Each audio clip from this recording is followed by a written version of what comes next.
They laughed when a dying billionaire CEO gave his black card to a poor road cleaner, but none of them knew her secret or how she would end up saving him from the one thing money couldn't. That one act, quiet, unnoticed, unfilmed, would become the moment that unraveled everything he thought he knew. Before we dive in, we'd love to know, where in the world are you watching from? Drop your location in the comments below, and don't forget to hit that like button to support the channel. Now sit back, relax, and let the story begin. His name was Alexander Cole. 34 years old, the architect of one of the most powerful private empires in modern business. A man who could shift global supply chains with a phone call, who could destroy a competitor's quarter with a headline leak, whose silence in a boardroom was enough to make people rethink their careers. He didn't smile often. He didn't need to explain himself. People didn't ask why he made decisions. They just moved when he spoke. Cole Dynamics wasn't just a company. It was an extension of his will. You didn't work for Alexander. You worked around him. On that particular morning, the boardroom was unusually quiet. 7:30 a.m. sharp. No one checked their phones. No one dared speak out of turn. The only sound was the air conditioning. Low, constant, cold. The executives sat with documents open, graphs pre-marked, pitch rehearsed. And yet, all of it could fall apart in 5 seconds if Alexander decided it was unnecessary. He entered the room exactly on time. Dark gray suit, no tie. A cup of black coffee in his hand. Not to drink, but to signal the meeting could begin. He sat. No greetings, no small talk. Just one phrase. Let's begin. The discussion was focused on projected losses from the company's European green energy subsidiary. Numbers didn't match previous projections. One executive, confident just moments before, began stuttering mid-sentence. Alexander tilted his head. It was always a bad sign when he tilted his head. The silence that followed was unbearable. And then came the verdict, delivered in a voice so calm it felt colder than anger. Replace him. No shouting, no warning, just 2 words. And a man's 20-year career was over. No one said a word. No one offered a defense, because everyone in that room knew Alexander didn't make threats. He made decisions. He returned to his penthouse later that evening, 81 floors above the city. Floor-to-ceiling glass walls, automated lighting, classical music playing from speakers that had never been touched by hand. The kitchen was filled with food he didn't request. The closet filled with tailored suits, many of which he'd never worn. His phone, untouched all day, had 319 missed calls, most of them from a daughter he hadn't seen in 8 years. A framed photo on his desk collected dust. A woman with tired eyes, holding a newborn, his wife, his son, a life he'd chosen to outgrow, not because of anger, but because love, to him, was inefficient. And yet, for a man who had total command over his empire, something else had started to slip, something even he couldn't quite define. 2 nights ago, he received a voicemail.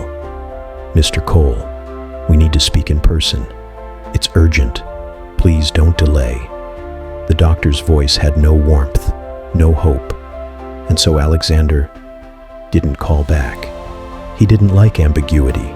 He didn't like being told what to do. Instead, he stared at the skyline. Thousands of lights blinking in the distance. None of them his. That night, he stood in his bedroom, fully dressed, unable to sleep. His hand grazed the edge of his bed, then moved to the window, where the city stretched beyond comprehension. He had built all this, not just the company, but the system, the perception, the persona. And now, in complete silence, For the first time in years, Alexander Cole wondered, what if I don't wake up tomorrow? Would anyone care? Outside of my legal department. To the world, he was still invincible. He'd survived downturns, lawsuits, betrayals, recession, takeovers. He was the man who always had a backup plan. But what he didn't have was a backup plan for time. What no one at Cole Dynamics knew was that Alexander had already begun counting backwards. In a few short hours, he would finally answer that call. And the words spoken in that room would crack the foundation of everything he'd ever built. Not because of their content, but because for the first time in his life, he wouldn't know what to do next. And on that same day, he would meet a woman, a road cleaner, someone no one else saw, someone who would look him in the eye, not knowing who he was, and still ask, "Do you think that's all you are?" But we're not there yet. Right now, Alexander Cole is still in control, still calculating, still mistaking routine for peace and power for meaning. And what he doesn't know is that his story, the real story, is about to begin. Not with a board meeting, not with a balance sheet, but with one moment of impulse and one black card.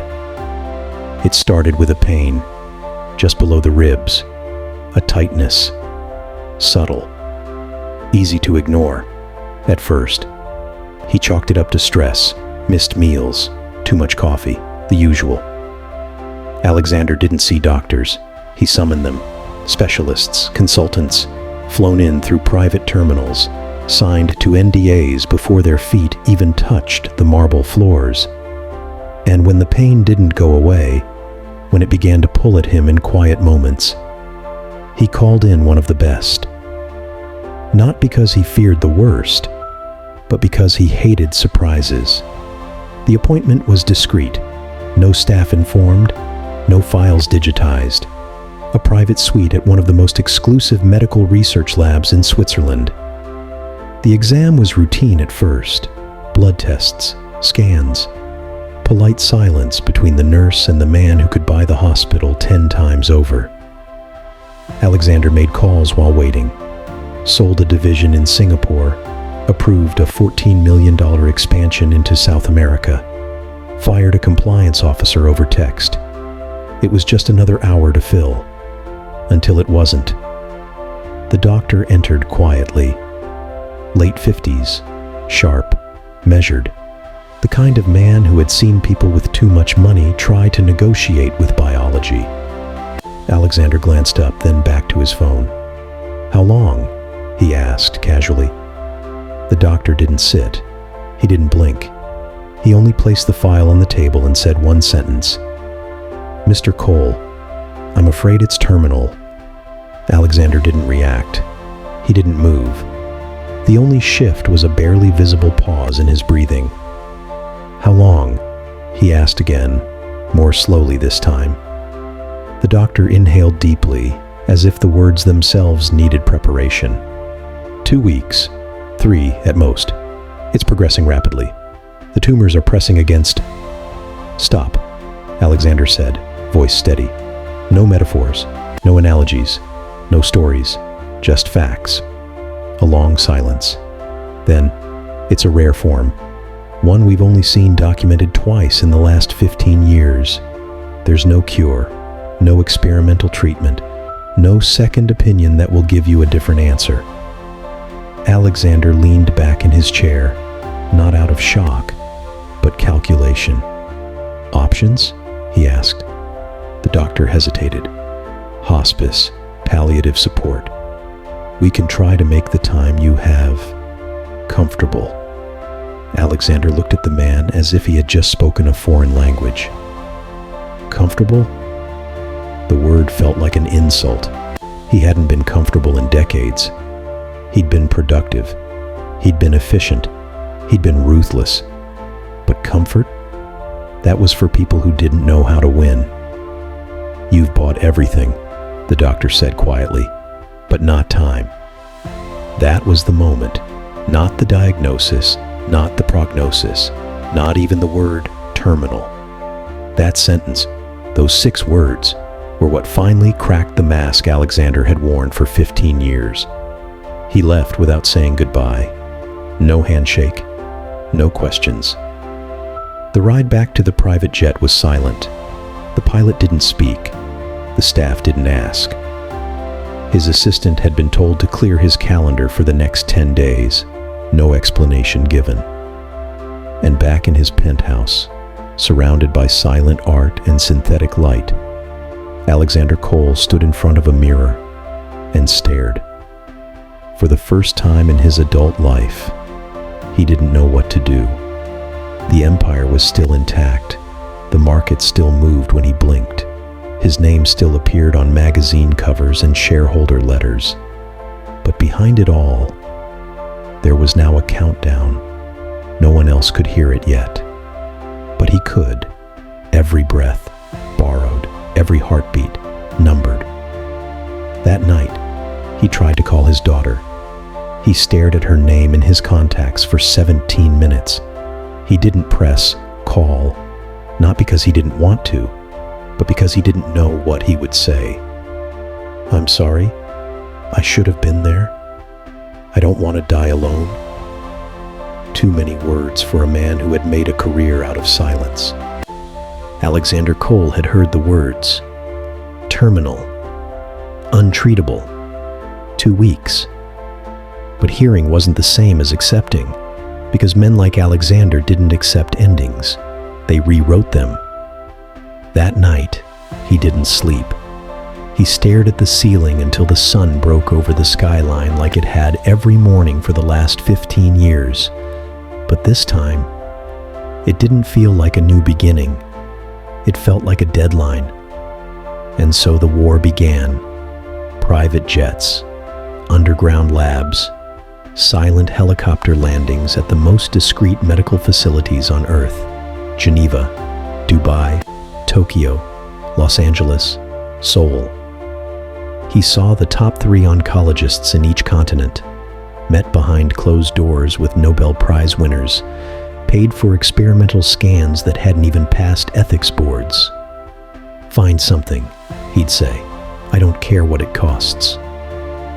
One doctor offered a treatment that might extend his life by 3 months. Alexander wired him $5 million before the man had finished his sentence. 2 weeks later, the tumors had grown. Another doctor suggested stem cell reconstruction, an illegal therapy still in theory stages. Alexander personally flew the scientist out of a classified lab in Oslo, paid $2.3 million for one injection. Nothing changed. "Try again," he ordered. "You don't understand who you're dealing with." But they did, and that's why each one of them eventually said the same sentence. "There's nothing we can do." Not because they didn't want to, but because for the first time in his life, Alexander Cole had come face to face with a problem that didn't care how powerful he was. Death didn't take bribes. And that's when the anger came. Not the rage of a man who was betrayed, but the fury of a man who thought he'd beaten the system. He stood in his London suite, overlooking the Thames, and smashed a $700,000 sculpture against the wall. Not because it meant anything, but because it didn't. "What is the point," he whispered to himself, "of building an empire if it can't buy me the one thing I need?" The staff said nothing. His bodyguard stayed outside. His assistant resigned quietly that night, citing irreconcilable silence. Alexander Cole was not yelling at people. He was yelling at reality, and reality was no longer listening. One night, somewhere over the Atlantic, he opened his laptop and stared at a spreadsheet that tracked his personal net worth. $14.8 billion, with another $600 million pending from recent liquidations. And for the first time in his life, he highlighted the entire sheet and pressed delete. Then he closed the laptop and whispered, "It doesn't matter."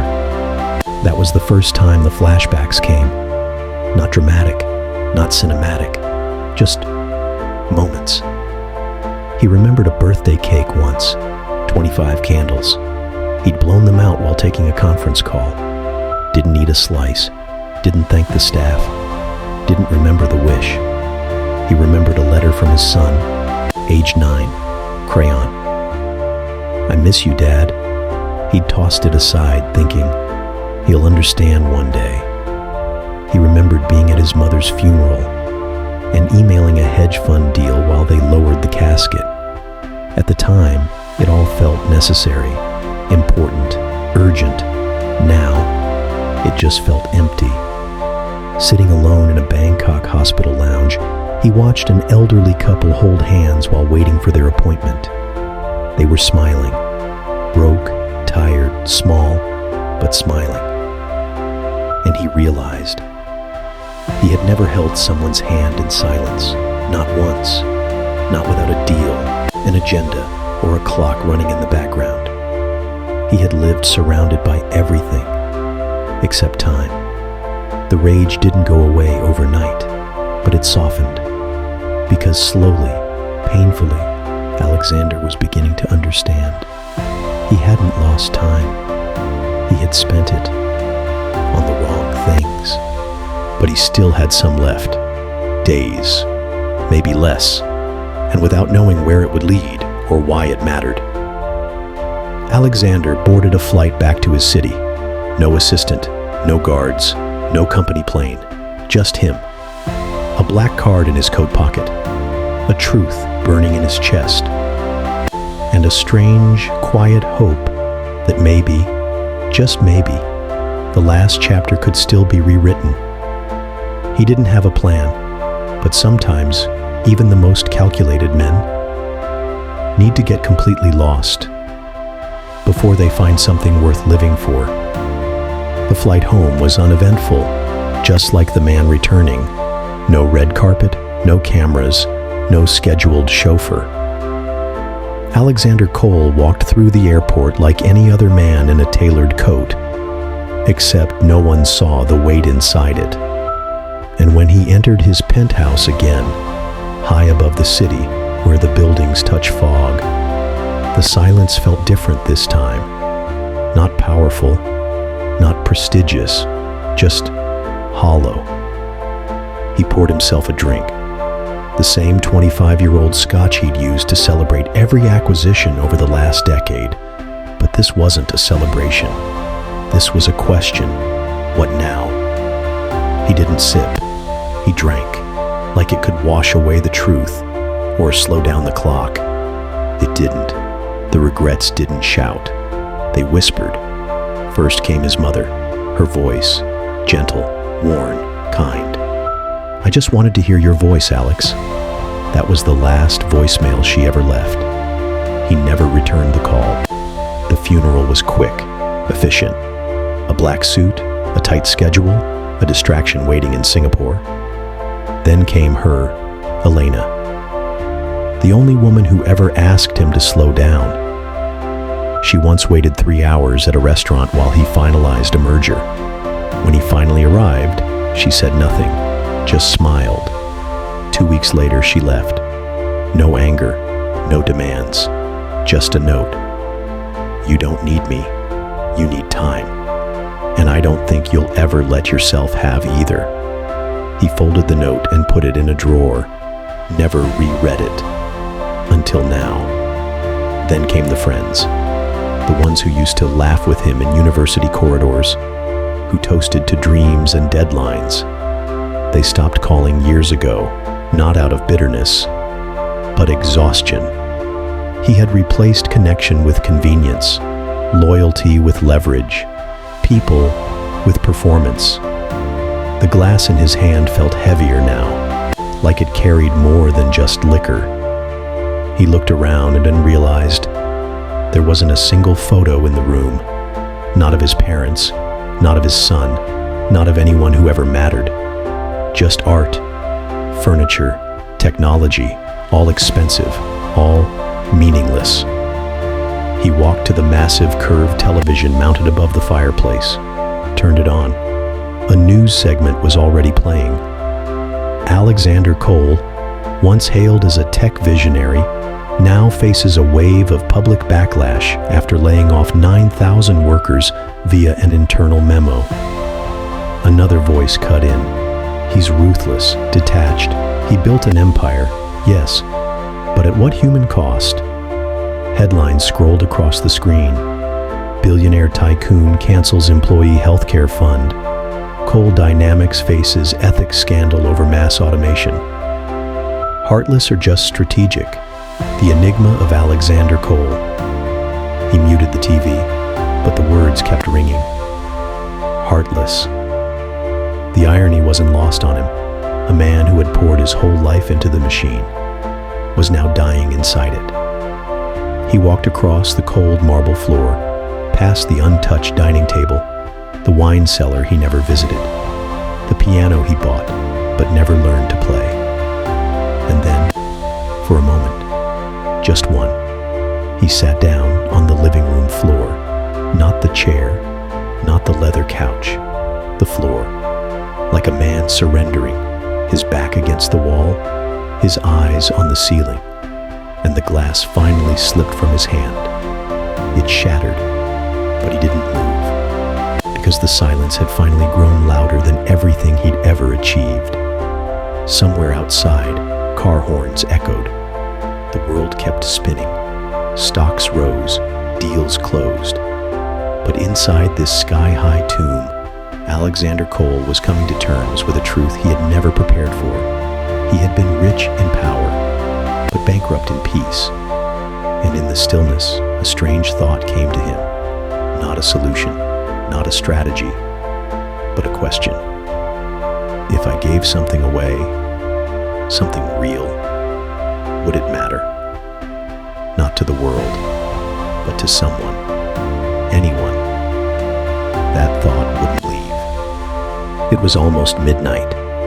The streets were nearly empty. The city, normally pulsing with ambition, now felt like it had exhaled. Neon lights blinked lazily across tall glass buildings. Rain whispered across windshields and metal roofs, tapping out a rhythm no one paid attention to. Alexander Cole had been driving for hours. No destination, no schedule, just his hands on the wheel, and the weight of a ticking clock in his chest. He hadn't driven himself in years. That night, it felt like the only thing he could still control. The wipers moved slowly. Streets passed by like flashbacks, places he'd once bought, sued, leveled, rebuilt.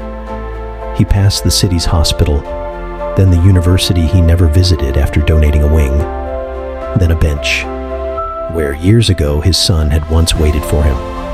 He never showed up. Guilt didn't come in waves. It came in headlights, brief, sharp, gone before you could look directly at it. And then, just ahead, he saw her, a figure on the side of the road, small, still, sweeping rain off the pavement with a straw broom that looked older than she did. Her coat was torn, her scarf was soaked, her shoes 2 sizes too big. Yet there was no urgency in her movement, no shame, no begging, just rhythm, sweep, step, sweep again. Like the street deserved to be clean, even if no one was watching. Alexander slowed down, pulled over, turned off the engine. He didn't know why. He just watched. Raindrops scattered across the windshield. The silence inside the car felt heavier than the storm outside. Something about her posture, upright, unbothered, unsettled him. She wasn't angry. She wasn't tired. She was at peace. In a way he'd never been, not even once. He stepped out of the car. The rain hit instantly, cold, uninviting. But it didn't stop him. He walked toward her slowly, cautiously, his $6,000 shoes sinking slightly into the soaked pavement. She didn't flinch, didn't look up. Not until he was right in front of her. Their eyes met, Hers were weathered, deep, not confused, not intimidated, just aware. "You shouldn't be out here," he said, not with judgment, just fact. She gave a half smile. "Neither should you," she replied softly. Silence again. Not awkward, just unfamiliar. Then, without warning and without explaining, he reached into his coat, pulled out the black card. Not a replica, not a spare. The card, the one connected to every account, every offshore vault, every asset that still had his name on it. He looked at it, then looked at her. His hand trembled slightly, from cold, from fear, from the absurdity of the moment.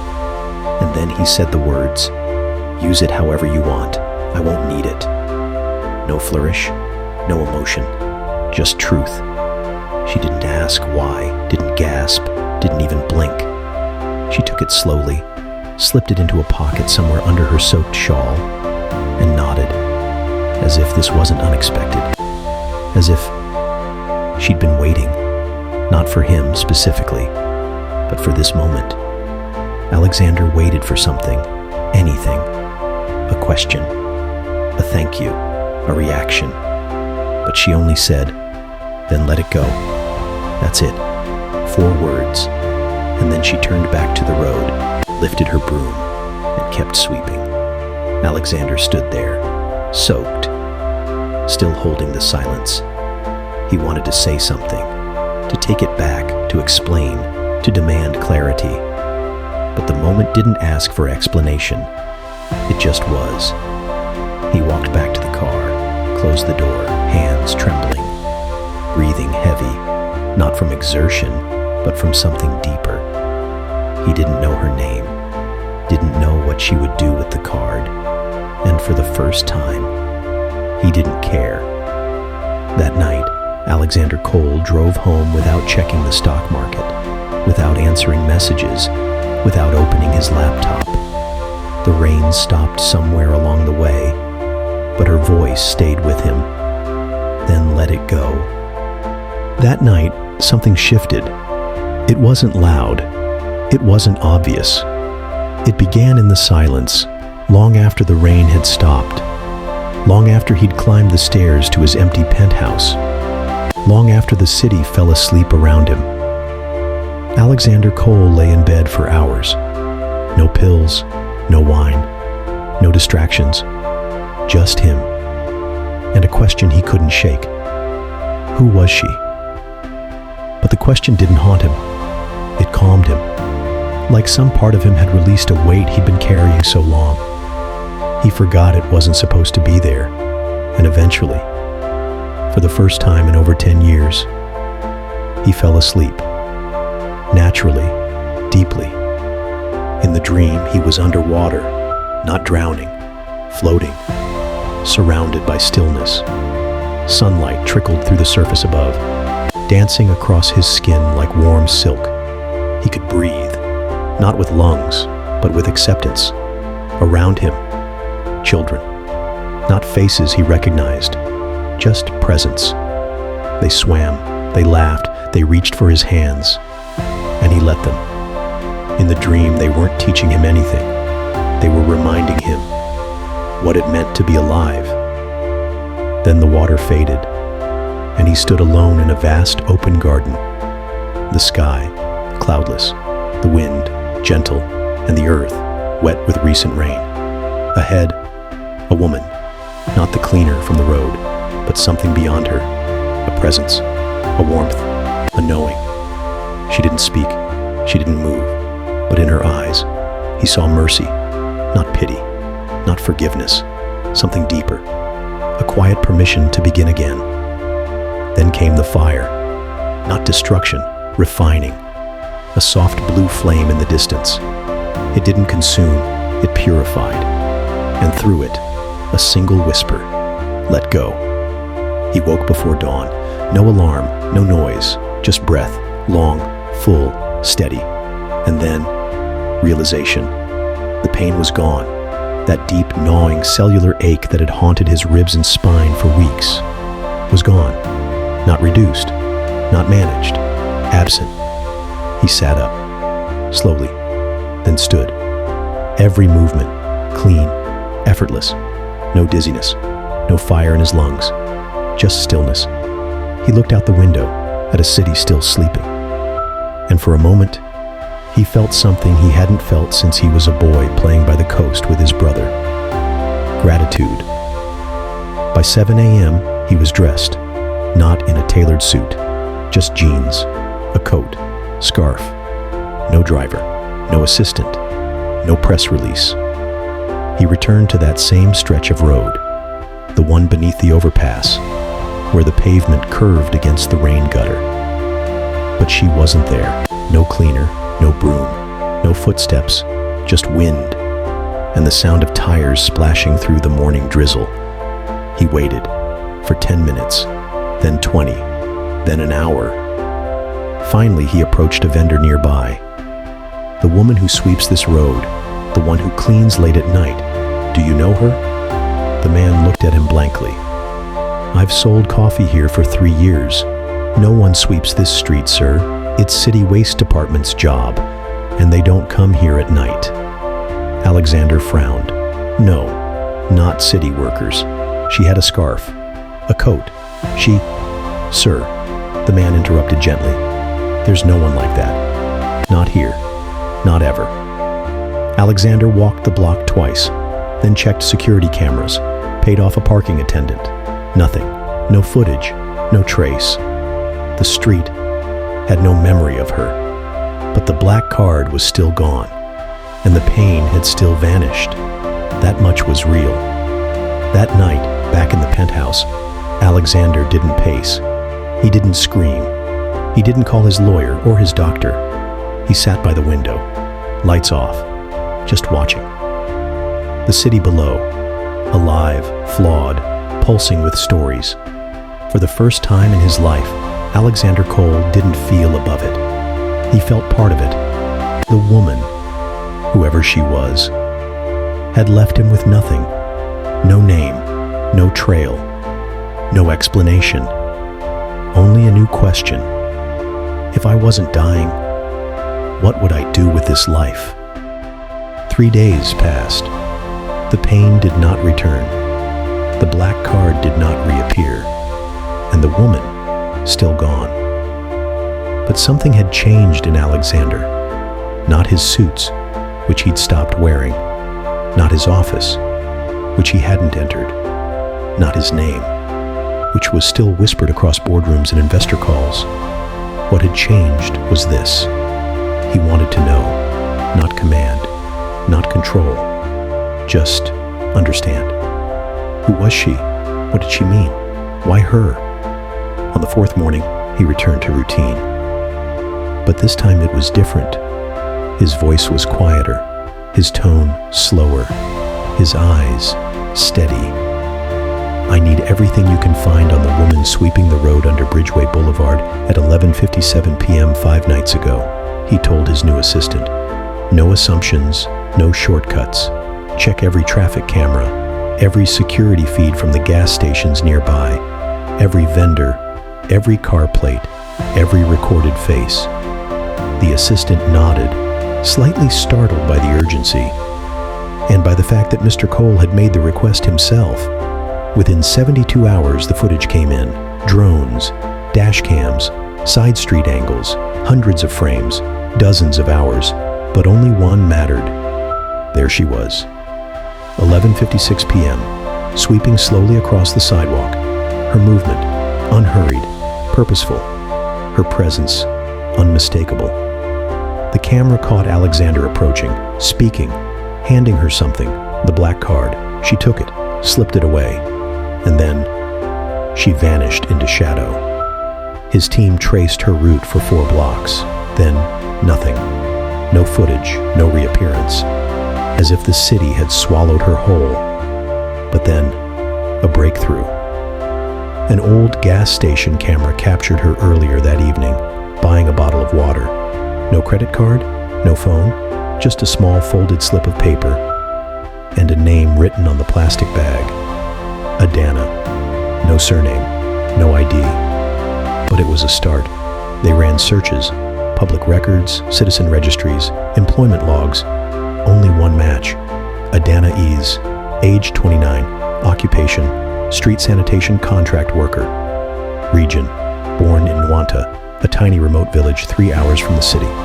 No phone, no bank, no fixed address. She didn't appear on social media. No digital footprint. Just a handful of signed daily logbooks at a local cleaning co-op that had since shut down.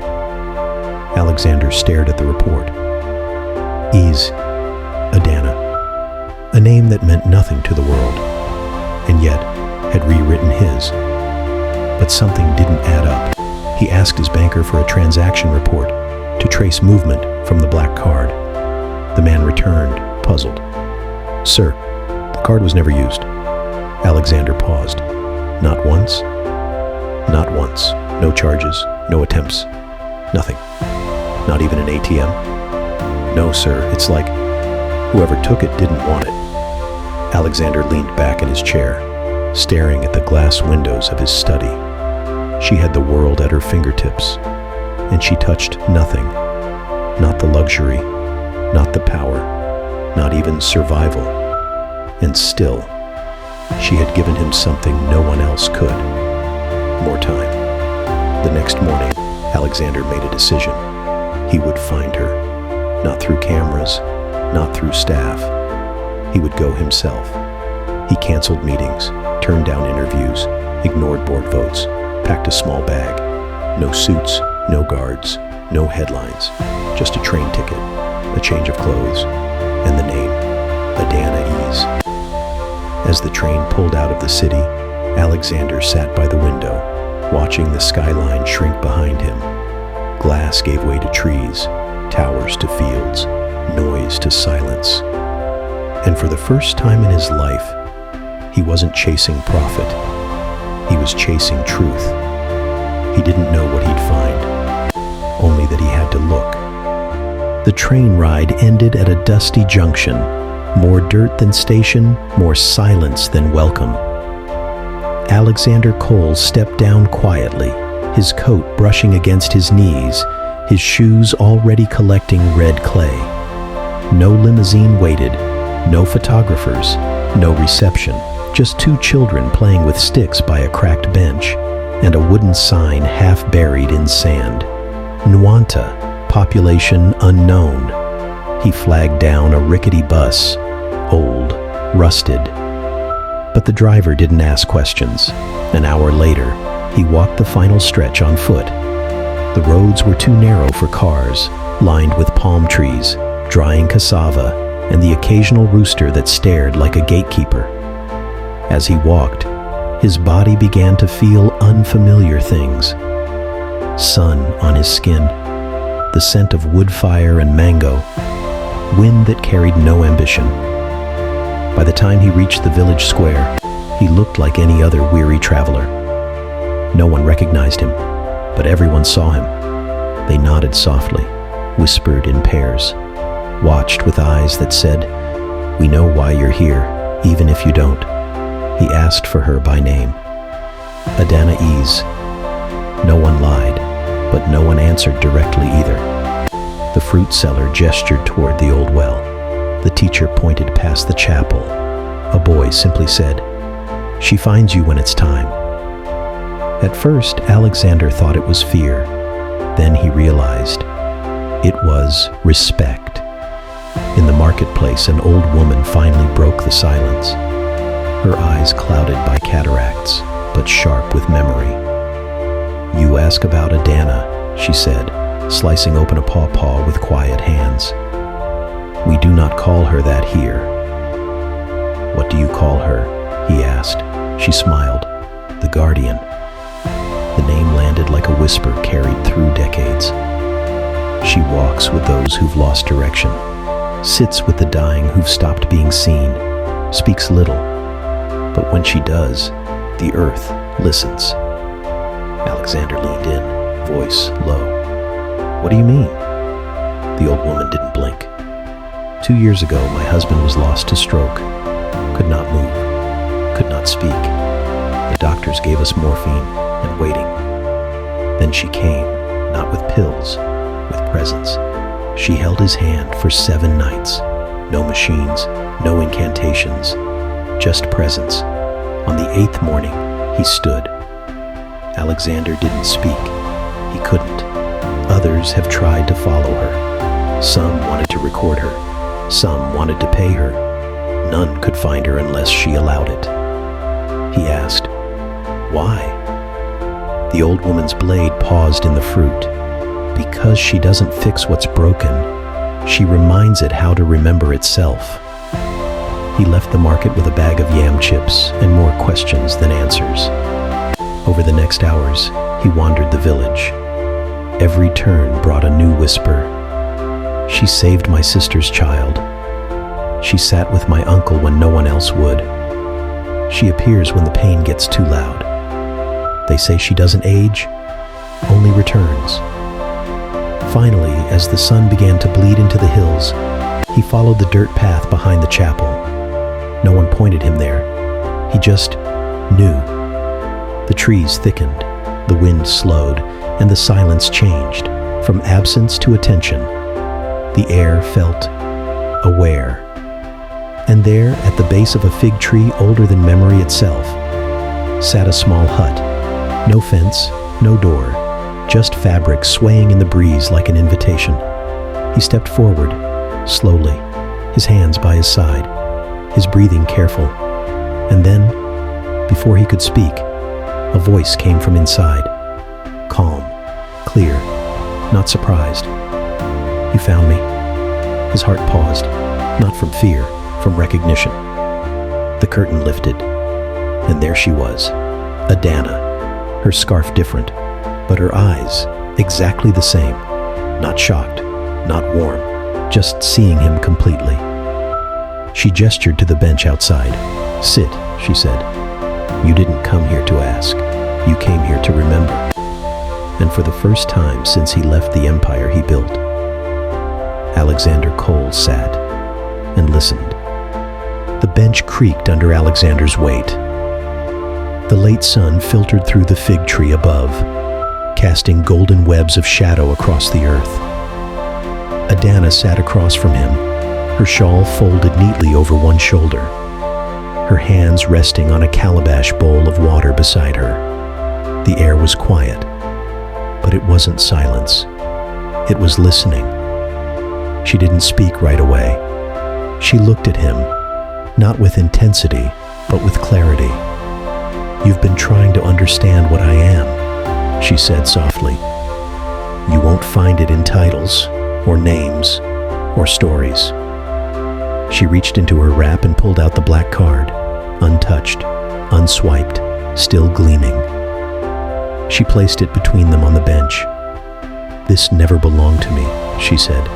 "You gave it because you didn't know what else you had left to give." A pause, a breeze. "Now, would you like to know why I didn't use it?" Alexander nodded. Not like a CEO, not like a man trying to regain control, but like a boy, ready to be taught. She looked toward the hills behind her hut. "His name was Chibwezi," she began. "He was a doctor, my husband. He could calm a room with his presence and silence an argument with just one sentence." Her voice did not waver, but her fingers traced invisible patterns in her lap. "We met at university. He wanted to save lives. I wanted to understand how nature heals. While he read books in English, I followed old women into the forest and watched how they listened to the bark of trees and the breath of leaves. He believed in medicine. I believed in memory, in the ways our grandmothers knew without learning. We didn't argue. We shared." She smiled, not a happy smile, but one held together by strength and ache. "When the pandemic came, we stayed. Others ran. Others posted statements online. He went to the clinics. I crushed herbs, kept the fevered from burning up, stayed up 3 nights without rest. The second week, he got sick, but he didn't stop. He gave his mask to a child, held hands with a dying grandmother who hadn't seen her family in weeks. On the 12th day, he collapsed. 3 days later, he was gone. The fig leaves rustled above them. The calabash water sat still. Alexander said nothing. He didn't need to. They buried him in a public lot. No funeral, no goodbyes, she continued. But before he left, he told me something. Her eyes finally met his again. He said, "We do not take the pain with us, Adanna. We pass it to those who can turn it into something better." I left the city 2 days later. I had money, plenty of it. From grants, from clinics, from a contract with a pharmaceutical company that wanted to bottle my remedies and call it innovation. But one of them betrayed me, stole my formulas, sold them, renamed them, and told me the price of my knowledge would be a seat at a board I wasn't allowed to speak at. So I walked away from all of it. Because if I stayed, I would become them.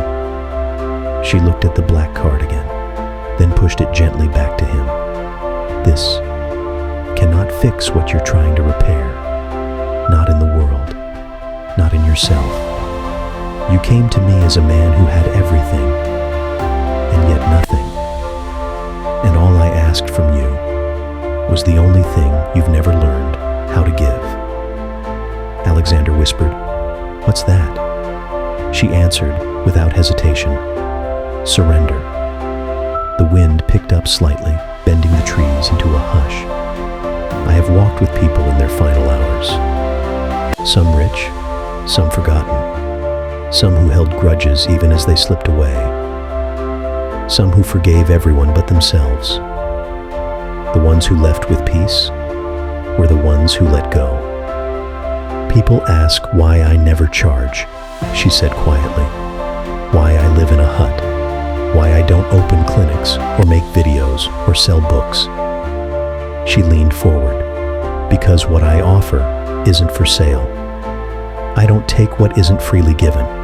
I don't heal for profit. I only sit with those who are ready to return to themselves." A beat. "I take only what is offered from the heart." The black card lay between them, untouched. Alexander stared at it, not with guilt, not with shame, but with understanding. The kind of understanding that doesn't shout, but settles into the soul and stays there. For the first time in his life, he didn't feel like a billionaire. He felt like a man, seen, small, finally human. Then Adanna said, "Let's meet at the river tomorrow morning."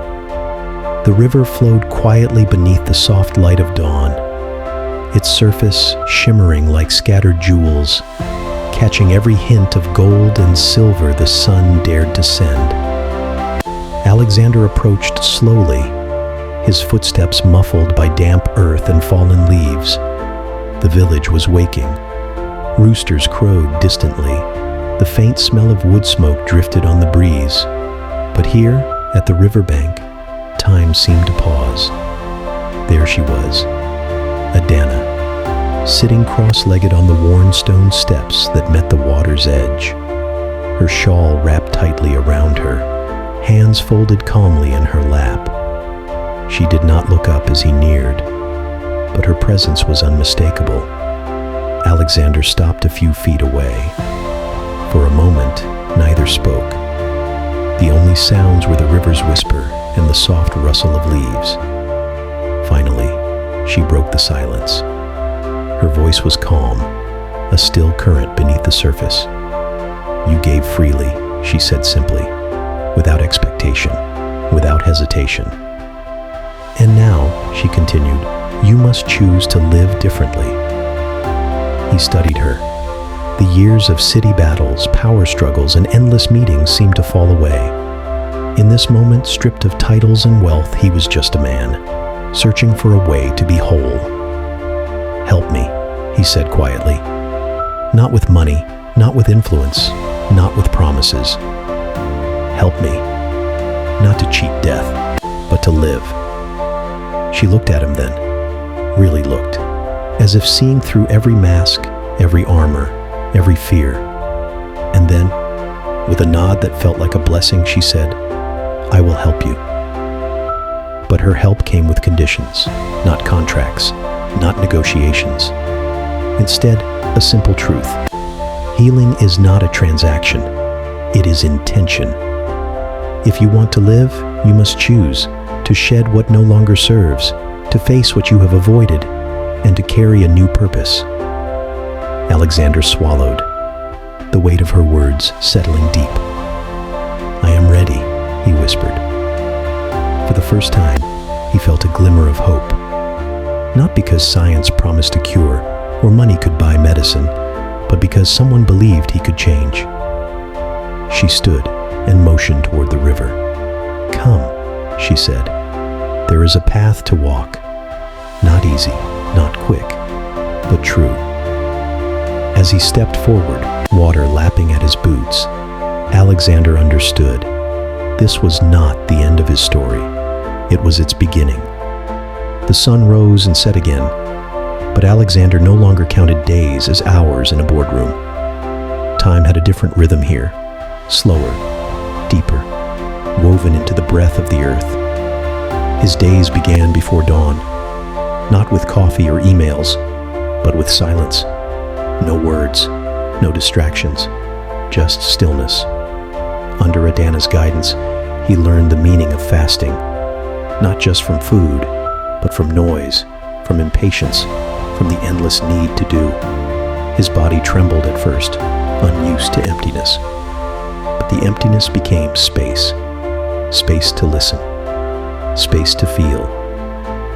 Each morning, they walked the riverbank.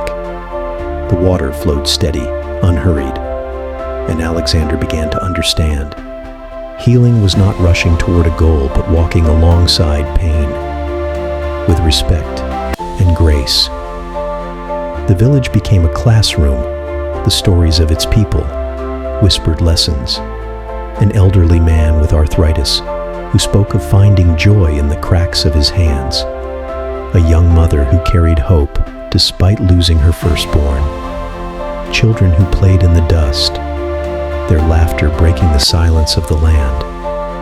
One afternoon, they visited a small hut where a child lay fevered and weak. The mother's eyes were filled with worry, a look Alexander recognized from his own life. Adanna knelt beside the child. She whispered softly.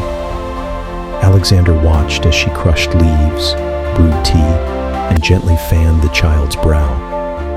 For the first time, Alexander didn't offer money. Instead, he offered hands, steady, willing, and open. Days stretched into weeks. Alexander learned to listen without speaking, to wait without rushing, to give without expecting. The night sky became a canopy of stars, each one a reminder of the vastness beyond his fears. Slowly, the ache in his chest softened. The weight he had carried for years began to lift. But the greatest change was within. A quiet patience bloomed, a willingness to be small, to surrender. And in that surrender, Alexander found something he had never known: peace. This was no miracle cure, no instant fix. It was a slow, steady healing, like a river carving canyons over centuries. And Alexander was ready to follow its flow. Night fell, thick and heavy, draping the village in a velvet darkness. The fire beside Alexander flickered low, casting long shadows that seemed to move and breathe. The silence between breaths grew dense, like the calm before a storm within. Sleep did not come easily. His mind, once a fortress of steel and certainty, became a battlefield. Faces emerged from the darkness, memories sharp as glass shards. He saw his friends, their eyes wide with betrayal, deals made behind backs, promises broken like brittle twigs underfoot. Men he had crushed, competitors who had begged for mercy and found none. The names, the faces, the whispered accusations, all echoed in the cavern of his mind. Alexander awoke, heart pounding, sweat chilling his skin. The sickness, once a physical torment, now revealed its deeper roots. It was not just his body that was breaking, it was his soul. In the quiet moments before dawn, Adanna found him sitting by the river, staring into the water's endless reflection. "Your body tells a story," she said softly, "but your soul, that story runs deeper."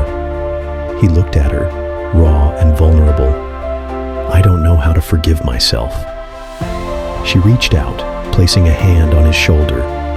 "Forgiveness is not a destination, it's a practice."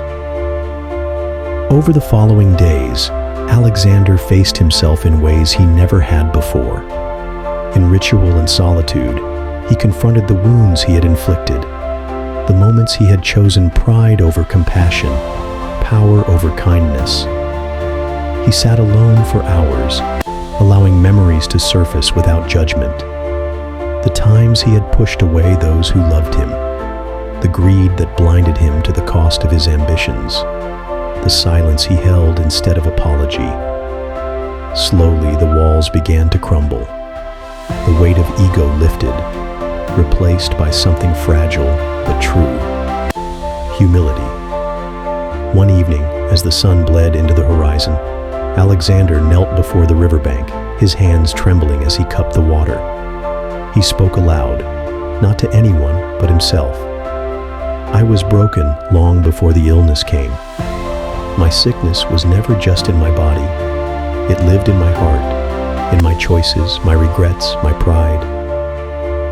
Tears traced slow paths down his cheeks, not for weakness, but for release. Adanna watched quietly from a distance, knowing this was his crucible, the moment where true healing begins. As the night deepened, a peace settled over Alexander, not the peace of victory, but the peace of acceptance. He realized now that to live fully, he must carry both his past and future, not as burdens, but as teachers. And with that understanding came a new breath, a new hope. This was more than survival. It was rebirth. The sky darkened as dusk approached, heavy with clouds pregnant with rain. A gentle wind stirred the leaves, carrying whispers from the hills, whispers of endings and beginnings intertwined. Alexander stood at the edge of the village clearing, the earth soft beneath his feet. Around him, a circle formed, village elders cloaked in woven fabrics, their faces marked by time and wisdom. Adanna stood among them, serene, her eyes steady like the calm eye of a storm. The rain began to fall, soft at first, like a lullaby, then steady, like the heartbeat of the earth itself. It washed over the circle, mingling with the smoke of burning sage and palm fronds. The scent rose, thick and sacred, wrapping around every soul present. A hush fell. One elder stepped forward, voice low and trembling with reverence. "We gather to honor the one who has walked the path, who has given without fear, who has surrendered without regret." Hands rose slowly in unison, palms open to the heavens. The elder's voice dropped to a whisper, carried on the rain. "The one who gives freely will receive what cannot be bought." Alexander closed his eyes, feeling the rain soak through his clothes, tracing cold paths down his skin. His breath slowed, deepened, grounding him in the moment. The circle's rhythm pulsed through him, a heartbeat shared, ancient and unbroken. As the prayer ended, a wave of stillness settled.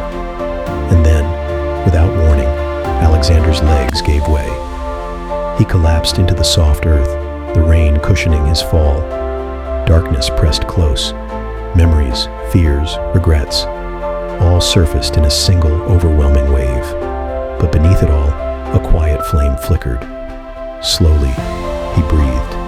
In, out, in, out. Each breath a tether pulling him back from the edge. When his eyes opened, the world was sharper, the rain more alive. the voices clearer, the earth warmer. He rose, unsteady but unbroken. The circle welcomed him, not as a stranger, but as one reborn. Adanna stepped forward, placing a hand lightly on his shoulder. "You have been given what no man can buy or sell," she said softly.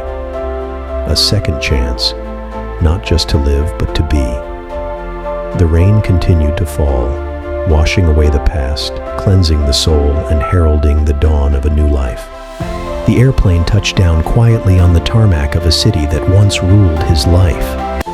A sprawling metropolis of glass towers, flashing lights, and endless noise. Alexander Cole stepped off the jet, no longer the man who had left. The weight of power had shifted, not to his shoulders, but to his heart. In the weeks that followed, the boardrooms where he once commanded obedience grew still. Hostile takeovers canceled, profit at all cost strategies replaced with compassion and care. The empire shifted its course, not toward conquest, but toward healing. Alexander founded a global initiative, a network dedicated to healing, to restoring what the world had forgotten. Not just medicine, but connection. Not just innovation, but tradition. Housing projects rose in forgotten neighborhoods, homes for those who had no address, no voice, no hope. Streets once ignored now thrummed with new life. Researchers dug deep into indigenous medicine, honoring knowledge passed down through generations, blending ancient wisdom with modern science. Throughout it all, Alexander never spoke publicly of the journey that had changed him. The black card, a symbol he no longer needed. But each year, without fail, he returned to the village, quietly, without fanfare, leaving on Adanna's doorstep a single blank black card. She never spent it, never once.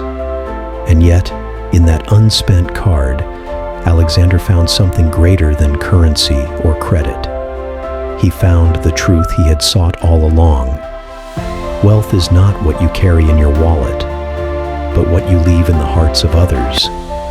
And in that giving, Alexander Cole became not just a man who survived his fate, but a man who changed it forever. The village behind him, the city ahead, and a new story unfolding. One not of riches or power, but of love, surrender, and legacy. The end is not where this story stops. It is where it begins anew. If this story touched something in you, if it made you think differently about wealth, purpose, or what it truly means to live, then don't just scroll away. Subscribe to this channel. Hit the bell button so you don't miss stories that matter. And most importantly, share this with someone who needs to be reminded that the greatest power we hold is not what we keep, but what we give.